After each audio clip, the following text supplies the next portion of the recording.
ഇടമക്കളെ KEAM exam എഴുതിയ വിദ്യാർത്ഥികളുടെ ശ്രദ്ധയ്ക്കാണ്. April 17 തുടങ്ങി 22 അവസാനിച്ച് നിങ്ങളുടെ എക്സാമിന്റെ പ്രൊഫഷണൽ ആൻസർ കീ ഓൾറെഡി പ്രസിദ്ധീകരിച്ചിട്ടുണ്ടായിരുന്നു. അതിനുശേഷം ആൻസർ കീ ചലഞ്ചും നിങ്ങൾക്ക് നൽകിയിട്ടുണ്ട്. തുടർന്നുണ്ടായ പുതിയ അപ്ഡേറ്റ് ആണ് അറിയിക്കുന്നത്. വിദ്യാർത്ഥികൾ നൽകിയ പരാതികൾ വിദഗ്ധ സമിതി പരിശോധിച്ചതിന് ശേഷം ഫൈനൽ ആൻസർ കീ ഉടൻ തന്നെ പ്രസിദ്ധീകരിക്കും. തുടർന്ന് നിങ്ങളുടെ റെസ്പോൺസ് ഷീറ്റും പുറത്തിറങ്ങുന്നതാണ്. ഫൈനൽ ആൻസർ കീനെ അടിസ്ഥാനമാക്കി നോർമലൈസ്ഡ് സ്കോർ പ്രസിദ്ധീകരിക്കും. ദെൻ ഔദ്യോഗിക വിവരങ്ങൾ പ്രകാരം മെയ് 10 മുമ്പ് തന്നെ പരീക്ഷാഫലം പ്രഖ്യാപിക്കാനാണ് സാധ്യത.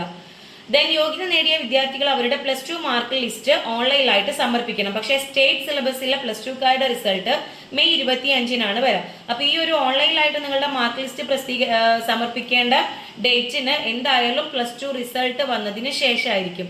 തുടർന്ന് ഫൈനൽ റാങ്ക് ലിസ്റ്റ് ഡേറ്റ് ഓർത്തു വെക്കാം. കീം എക്സാം എഴുതിയ വിദ്യാർത്ഥികളുടെ ഫൈനൽ റാങ്ക് ലിസ്റ്റ് ജൂൺ 20 പ്രസിദ്ധീകരിക്കും.